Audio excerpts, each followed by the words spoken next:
옛 로마에서는 장군이 전쟁에서 승리하고 돌아오면 아주 환호성을 하면서 개선식을 화려하게 했는데요.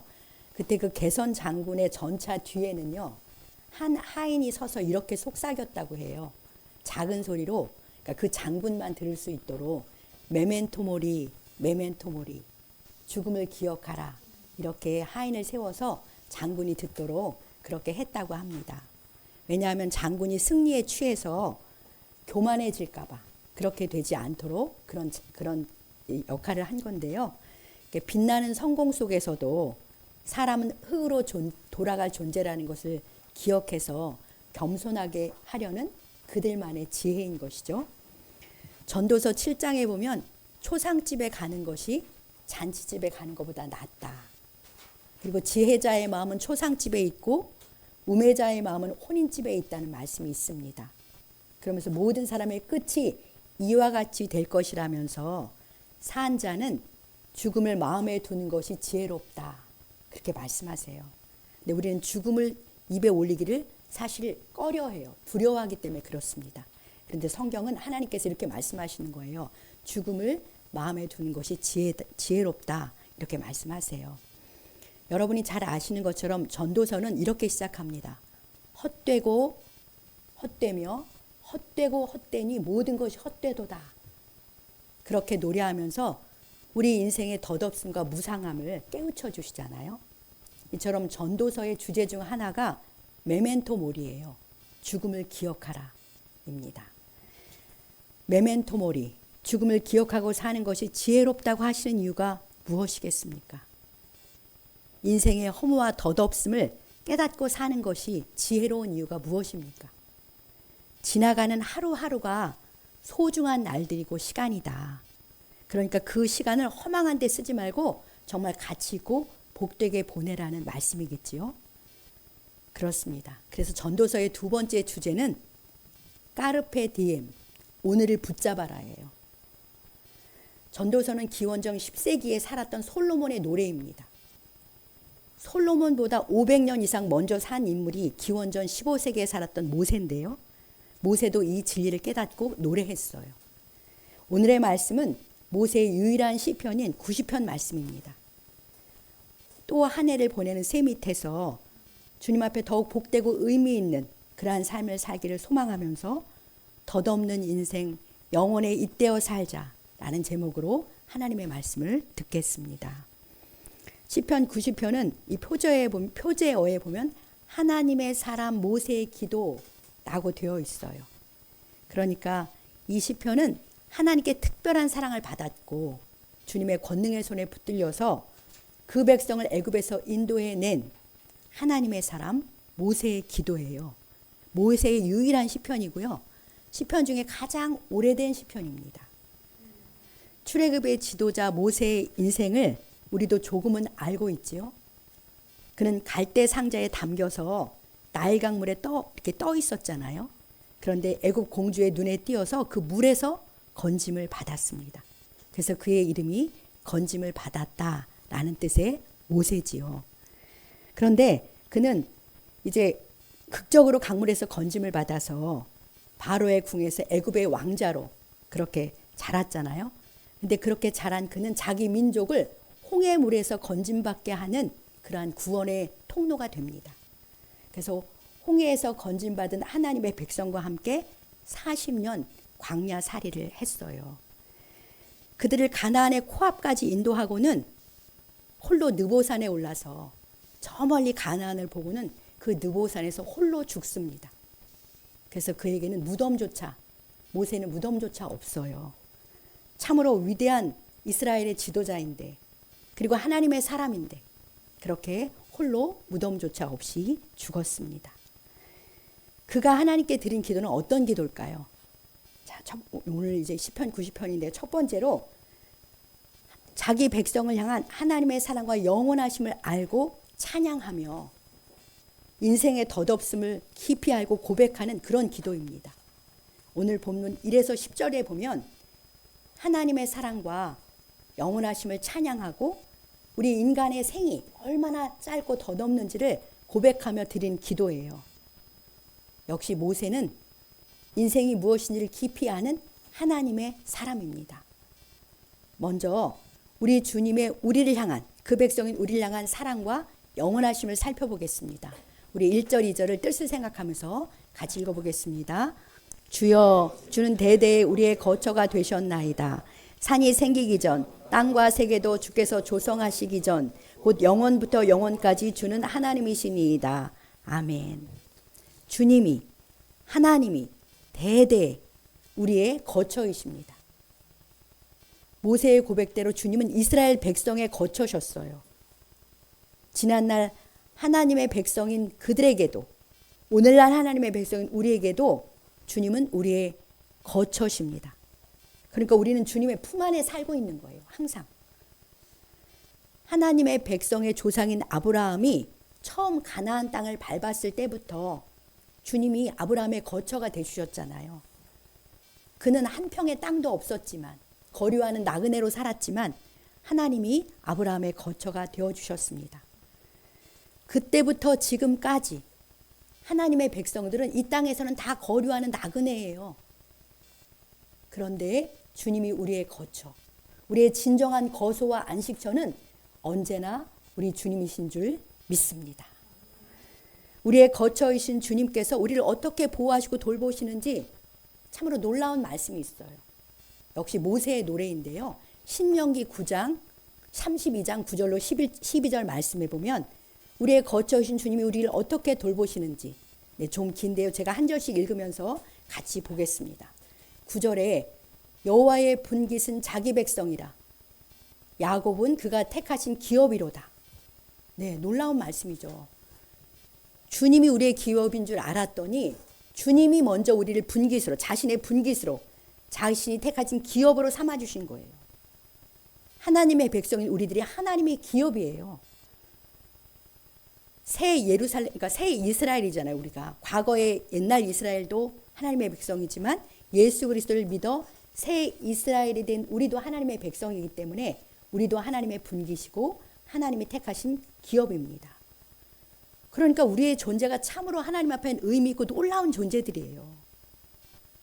내가 주님의 분깃이라니, 우리 교회가 주님의 택하신 그분의 기업이라니, 주님이 얼마나 우리를 소중히 여기시고 돌보시고 가꾸고 계시겠습니까? 우리는 이처럼 참으로 하나님 앞에 보배롭고 존귀하고 사랑받는 존재들이라는 것을 믿으시기 바랍니다. 주님이 자기 기업인 우리를 10절에 어떻게 돌보신다고 하셨습니까? 여호와께서 그를 황무지에서, 짐승이 부르짖는 광야에서 만나시고 호위하시며 보호하시며 자기 눈동자같이 지키셨도다. 아멘입니다. 주님이 우리를 황무지에서, 짐승이 부르짖는 광야에서 만나주시고 호위하시고 보호하신다는 거예요. 그리고 자기 눈동자가 지켜준다고 에스겔에서도 말씀하셨잖아요. 황무지, 짐승이 부르짖는 광야가 이 세상이잖아요. 이 세상이 황무지입니다. 짐승과 같은 마귀가 우리를 넘어뜨리려고 그렇게 부르짖고 있는 곳이 이 광야, 이 세상인데요. 하나님의, 우리의 거처이신 하나님은 이 황무지 같은 세상에서 우리를 먼저 만나주세요. 하나님이 우리를 만나주신다는 게 놀랍잖아요. 그리고 우리를 호유해 주시고 우리를 보호해 주십니다. 그리고 자기 눈동자같이 지켜주시는 줄 믿습니다.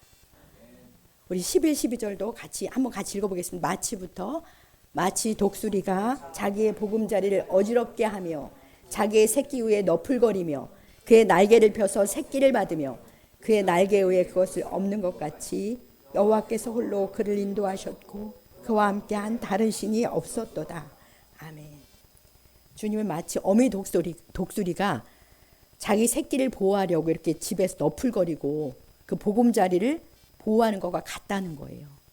그래서 그 새끼를 때때로는 자기 날개 위에 업어서 그렇게 홀로 업어서 인도하듯이 하나님은 그 독수리, 어미 독수리가 새끼 독수리를 보호하는 것처럼 자기 집에서 그렇게 우리를 업어서 홀로 인도하신다.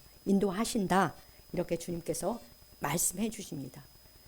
이것이 하나님이 우리를, 자기 기업인 우리를 돌보고 계시는 그러한 모습을 하나님이 밝히 보여주시는 것입니다. 이 사실을, 이 주님의 크고 놀랍고 섬세한 사랑을 그 사랑의 돌보심을 항상 신뢰하시면서 그것을 바라봄으로 기쁨과 평강 그리고 감사와 찬양 가운데 살아가시기를 우리 주님의 이름으로 축복합니다. 그런데 우리의 거처이신 주님은 어떤 분이십니까? 2절 말씀에 나오죠. 본문 2절에 산이 생기기 전 땅과 세계도 주께서 조성하시기 전 그 창조 이전의 영원부터 그 이후의 영원까지 존재하시는 영원하신 하나님이세요. 우리의 거처이신 주님은 영원하신 분이십니다. 만약에 우리의 거처가 잠깐 있다 사라지는 것이라면 우리가 안정될 수가 없는 것이잖아요. 그런데 우리의 거처이신 주님은 영원하신 분이시기 때문에 그 영원한 품 안에 우리가 주님 안겨있기 때문에 우리가 안심인 거예요. 우리가 평안을 누릴 수 있는 것입니다. 하나님이 영원하시다. 그것은 그냥 우리가 생각하는 것도 한없이 길게 존재하신다. 그런 것과는 좀 다른 개념이에요. 하나님은 우리의 시간 속으로 들어오시지 않습니다. 시간을 초월해서 계세요. 그래서 시간과 공간이라는 개념은 창조 이후에 우리 사람들에게 들어온 개념이거든요. 하나님은 스스로 계신 분으로서 시작도 없고 끝도 없는 분이세요. 그러니까 하나님이 영원하시다는 것을 내 이성으로 제대로 파악할 수는 없어요. 하나님의 존재 양식을 우리가 그대로 알 수는 없습니다. 그런데 조금 알 수 있게 해주신 것이 본문 4절이에요. 우리 4절을 같이 읽어봅시다.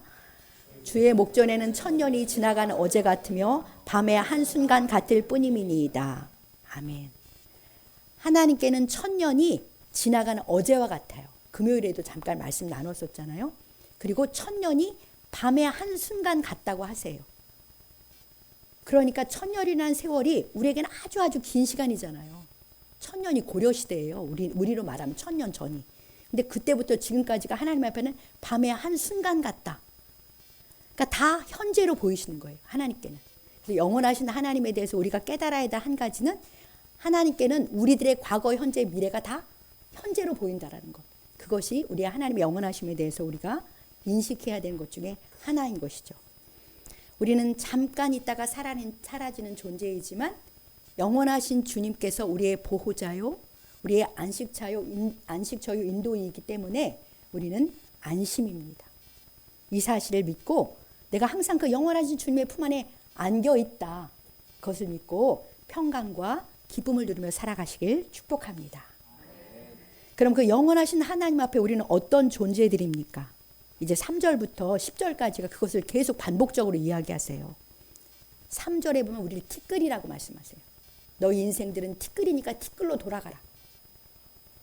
햇빛이 방 안에 비치면 그 공기 중에 먼지가 쫙 보이잖아요. 그게 티끌이잖아요. 영원하신 하나님 앞에 우리는 그 티끌에 불과하다. 하나님이 말씀해 주시는 거예요. 그래서 너희는 티끌이니까 흙으로 다시 돌아가라. 우리의 육체는 결국 티끌로 돌아갈 것입니다. 그리고 5절에 보면 잠깐 자는 것 같다. 그리고 아침에 돋는 풀과 같다고 해요.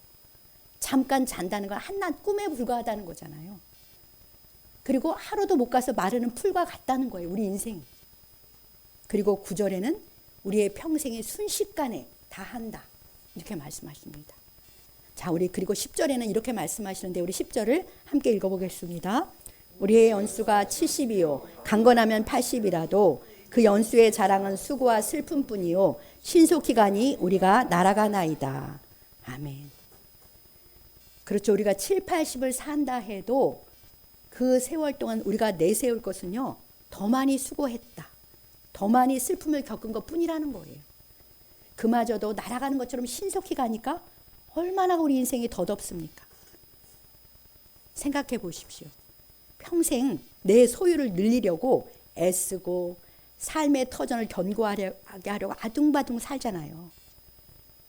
그런데 어느 날 그 모든 것을 다 놔두고 내가 이 세상에서 사라집니다. 평생 수고해서 얻은 것들이 내 죽음 앞에서 내게 아무 소용이 없어요.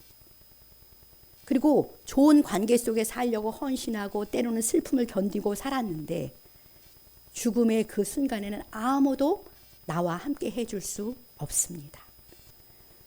내 죽음 앞에서 나를 사랑하는 사람들이 눈물을 흘리겠지만 내가 빠져나간 세상은 아무 일이 없다는 듯이 그대로 또 흘러갈 것입니다. 전도서에서 그렇게 말씀하시잖아요. 그리고 나는 다른 세계로 옮겨지는 것이죠. 수고와 슬픔을 견디며 세운 내 성이 영원할 줄 알았는데 다 두고 떠나야 하니 우리 인생이 허무하고 덧없을 수밖에 없습니다. 저희 할머니는 88세까지 사셨어요. 그런데 제가 할머니랑 오랫동안 어릴 때부터 같이 컸거든요. 근데 70대 중반일 때쯤 제게 이렇게 말씀하셨어요. 슬픈 날, 아픈 날, 자는 날 빼면 사는 것 같이 산 날은 한 3일이나 될라나? 그런 이야기를 하셨습니다.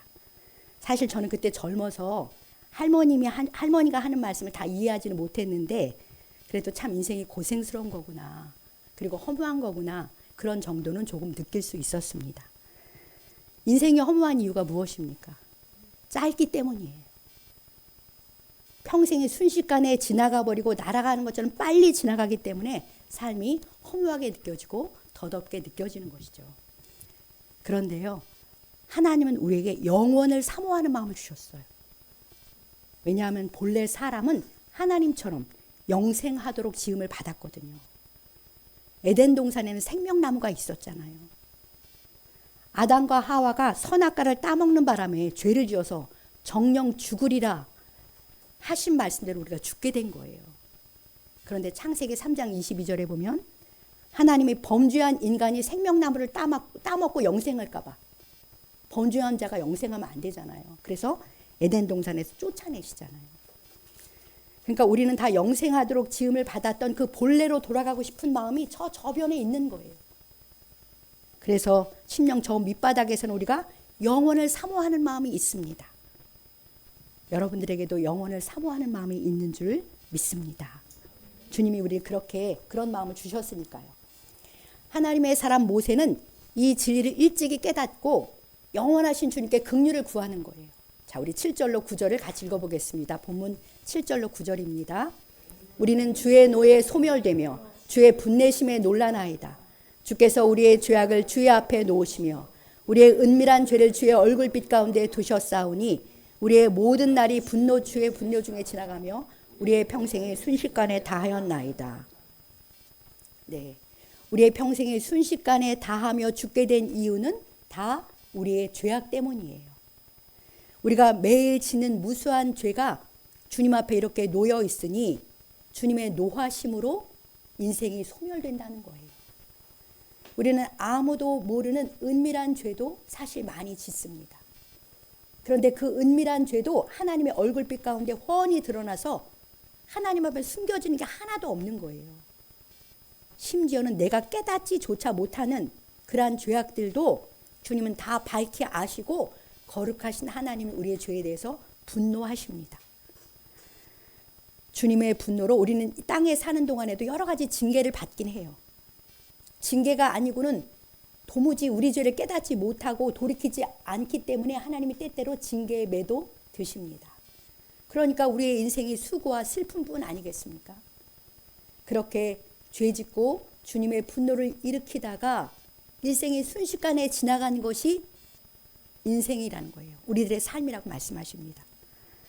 사랑하는 성도 여러분, 이와 같은 우리의 삶의 실상이 참 불쌍하기도 하고 참 마음이 아프지 않습니까? 이것이 지금 기도하는 모세의 마음이 그런 거예요. 지금 모세가 그런 마음으로 하나님 앞에 기도하고 있는 거죠. 하나님의 형상을 따라 참으로 존귀하게 지음받은 우리들인데 추악하고 어리석고 은밀한 죄를 지으며 살다니요. 그 죄로 인해 모든 날이 하나님의 분노 중에 지나가다니요. 너무나 원통하고 하나님 앞에 죄송하지 않습니까? 우리를 사랑하시는 하나님의 마음은 얼마나 공의롭고 거룩하시기 때문에 얼마나 아프시겠어요. 이것을 안 모세가 11절로 13절에서 이렇게 기도합니다. 11절로 13절을 제가 한번 읽어보겠습니다.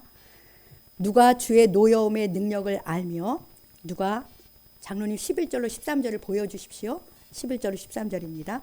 누가 주의 노여움의 능력을 알며 누가 주의 진노의 두려움을 알리이까. 우리에게 우리날 계수함을 가르치사 지혜로운 마음을 얻게 하소서. 여호와여 돌아오소서. 언제까지니까 주의 종들을 불쌍히 여기소서. 네, 모세가 이렇게 기도하는 거예요. 우리는 영적 지각이 없어서 영적으로 죽어있기 때문에 하나님의 노여움의 능력도 모르고 하나님의 진노의 두려움도 잘 모릅니다. 그런데 주님 우리를 일깨워 주셔서 우리의 남은 날수를 계수할 수 있는, 그래서 지혜로운 마음을 갖고 살게 해 주십시오. 하나님 우리에게 돌아와 주셔서 우리를 불쌍히 여겨 주십시오. 이렇게 기도하는 거예요. 이러한 기도가 저와 여러분들의 기도가 되길 소망합니다. 주여 우리에게 우리 날 계수함을, 우리 생의 날수를 계산하는 그 법을 가르쳐 주십시오. 그래서 죽음을 기억하며 살게 해주시고 주님 앞에 가치 있는, 복되고 가치 있는 인생 되게 해주십시오. 그런 참 지혜자가 되게 해주십시오.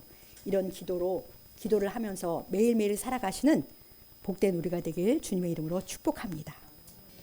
자, 그럼 덧없는 우리 인생을 하나님 앞에 복되고 가치 있게 살아가는 것은 어떻게 사는 것일까요? 첫 번째로 우리를 진노에서 구원해 주시는 주 예수 그리스도를 믿는 것이, 그래서 영생 얻음이 영혼에 잇대어 가는 첫걸음입니다. 하나님이 이런 모세의 기도를 통해 따라서 우리를 불쌍히 여기셔서요, 죄의 진노에서 구원받게 해주셨어요. 그분이 바로 우리 구주 예수 그리스도시잖아요.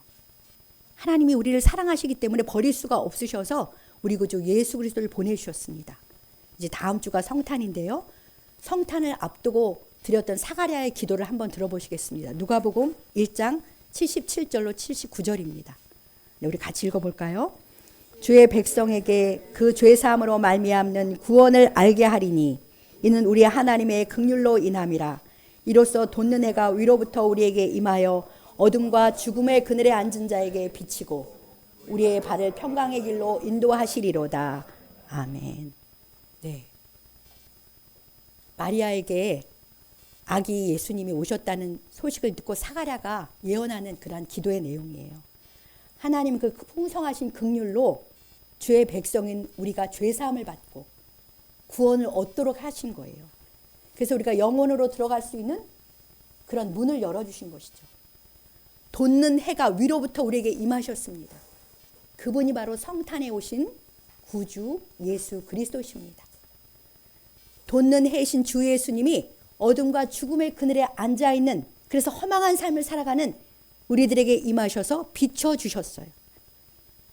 빛으로 오신 주 예수님을 믿고 죄사함을 받고 구원을 받을 때 우리는 허무한 우리의 인생에서 영생을 얻게 되는 것이죠. 하나님의 영혼 속으로 다시 들어가는 것입니다. 영혼을 사모하는 우리의 마음을 만족하게 해주시는 거예요. 우리 참된 교회 모든 성도들은 다 주 예수님을 나의 주님으로 믿고 영생을 얻으셨기 때문에 영원하신 주님의 세계로 들어오신 줄 믿습니다. 두 번째로 우리의 삶을, 이 짧은 생이라는 알았으면 하루하루가 정말 소중하잖아요. 그래서 오늘을 주님의 인자하심으로 만족하며 기쁘고 즐겁게 살아가는 것이 영혼에 잇대어 살아가는 것입니다. 우리 본문 14절을 함께 읽겠습니다. 본문 14절입니다. 아침에 주의 인자하심이 우리를 만족하게 하사 우리를 일생 동안 즐겁고 기쁘게 하소서. 네. 그러니까 매일 아침마다 주님의 인자하심, 주님의 햇새로 우리가 만족을 누리며 살아가는 거예요. 인생이 짧은 걸 아니까 하루하루가 정말 소중하잖아요. 그 하루하루를 그냥 흘려보낸다면 그것이 얼마나 원통한 일입니까? 그런데 매일 아침을 만족하게 살아야 되는데 무엇이 우리를 만족하게 해주냐면 주님의 인자하심이, 주님의 그 햇세대가 우리를 만족하게 하시는 거예요. 이미 보여주셨잖아요. 성육신과 십자가의 죽으심과 부활하심으로 우리의 죄를 씻겨주시고 우리에게 절대적인 사랑을 보여주셨어요. 그 주님의 인자하심이 오늘 아침에도 여전히 나와 함께 하니까 그 사랑을 신뢰함으로 아침마다 만족을 누리며 살라는 것이죠. 그리고 그 주님의 사랑으로 말미암아 즐거워하고 기뻐하면서 그렇게 살아가는 것이 영혼을 알고 허무한 인생을 영혼에 잇대어 살아가는 사람의 삶의 모습입니다. 아침에 제일 먼저 눈을 뜨면요, 사실 사탄이 부지런히 먼저 찾아올 때가 있어요. 그래서 걱정거리가 먼저 떠오르게 해서 우리 마음을 누르기도 하고요. 또 내 죄나 연약함이 생각나가지고 마음을 무겁게 하기도 합니다. 그것은 그런 어둠의 생각과 감정은 마귀가 찾아와서 우리에게 있는 그 자유와 풍성을 뺏는 거예요. 속는 것입니다. 거기에 속지 마시고요. 아침에 성실하게 돋는 해처럼 오늘도 우리 주님의 인자하심이 나와 함께 하셔서 새날을 허락해 주셨다는 것. 그것을 믿고 평강과 기쁨으로 그렇게 시작하는 거죠. 믿음으로, 주님의 인자하심을 믿음으로 그렇게 시작하는 것입니다. 그래서 아침에 눈을 뜨면 제일 먼저 이렇게 기도하십시오. 주님, 오늘도 주님의 인자하심이 성령 안에서 저와 함께 하신 줄 믿고 주님께 감사드립니다. 오늘도 저를 성령 충만하게 해주셔서 주님으로 만족하고 즐겁고 기쁘게 살게 하여 주시옵소서. 이렇게 기도하시면서 자리에 일어나셔서 날마다가 하나님 앞에 소중한 것을 알고 주님으로 말미암아 만족과 즐거움, 기쁨을 누리며 살아가시길 우리 주님의 이름으로 축복합니다. 이제 끝으로 우리의 손이 행한 일, 그 행한 일을 견고하게 해주셔서 날마다 우리가 뭔가를 행하고 있잖아요. 영원한 하나님 나라에서도 인정받는 가치 있고 복된 삶이 되기를 그런 은총을 구하며 살아야 합니다. 자, 우리 본문 16, 17절을 같이 읽어보겠습니다. 주께서 행한 일을 주의 종들에게 나타내시며 주의 영광을 나타내소서. 주 우리의 하나님의 은총을 우리에게 내리게 하사 우리 손이 행한 일을 우리에게 견고하게 하소서. 우리의 손이 행한 일을 견고하게 하소서. 아멘. 네, 17절 말씀처럼 모세는 주 우리 하나님께서 우리에게 은총을 내려달라고 이렇게 기도를 했는데요. 그 은총을 내려달라는 내용이 뭐냐면 우리 손이 행한 일을 우리에게 견고하게 하소서. 우리 손이 행한 일을 견고하게 하소서. 그렇게 기도했습니다. 우리 손이 행한 일이 견고하게 된다는 게 어떤 의미겠습니까? 영원하신 하나님이 인정하시는 것, 영원하신 하나님이 인정하는 것, 삶을 살아가는 것이 내가 행한 일이 견고하게 되는 것입니다. 우리가 행하는 매일의 일들이 하나님의 나라에서도 의미 있고 가치 있고 영원한 것들이 되는 것이 그것이 은총을 입은 삶인 거예요. 하나님의 은총을 입은 삶인 거죠. 열심히 수고하며 살았는데 한 번 불면 날아가 버릴 헛된 일들에 분유하지 않아야 되는 거죠. 영원하신 주님의 나라에서 전혀 인정받지 못하는 허망한 것들에 우리 인생을 낭비하며 살지 않는지 우리들의 삶을 돌아보면서 분별하며 사시기 바랍니다.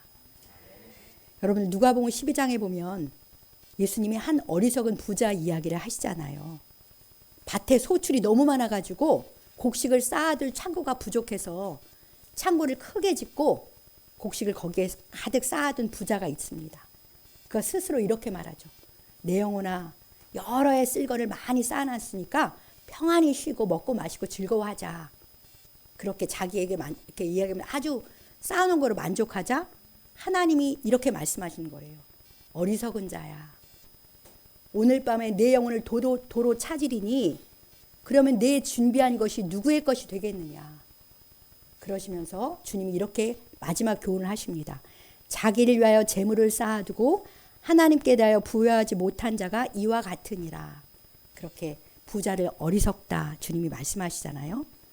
하나님께는 재물이 많은데 인색하고 하나님의 나라에는 쌓아둔 것이 없기 때문에 어리석은 것입니다. 그는 수고하고 노력해서 땅에 많은 부를 쌓았지만 그리고 그걸 의지했지만 오늘 밤에 주님이 그 영혼을 데려가시면 그 재물과 수고가 물거품이 되고 마는 것이죠. 우리의 삶이 이처럼 허무하고 어리석은 삶이 되지 않도록 하나님 앞에 은총을 구하는 것입니다. 모세가. 우리도 그렇게 은총을 구해야 하는 것이죠. 주님 우리의 손이 행한 일들이 영원하신 주님 앞에서 영원하신 주님 나라에서도 인정받는 견고한 것이 되게 그렇게 기도하면서 우리들의 삶을 영원한 것에 영원의 잇된 삶에 드리며 살아가시길 축복합니다. 영원히 견고하며 영원한 나라에서 인정받는 삶은 주 예수님을 본받아 사는 것이에요. 주 예수님을 본받아서 사랑하며 섬기는 삶입니다. 그리고 우리 주님의 진리의 말씀 속에서 그분을 만나며 그 뜻을 따라 기쁨으로 순종하며 날마다 살아가는 것이 영원의 잇된 매일이 되는 것입니다. 매일 깨어서 어찌하든지 옛사람인 나를 버리고 그리스도를 본받아 살고 하나님의 말씀에 기쁨으로 순종하여 섬기고 살아가심으로 영원하신 주님께 칭찬과 상을 받는 가치 있고 복된 삶을 사시길 우리 주님의 이름으로 간절히 축복합니다.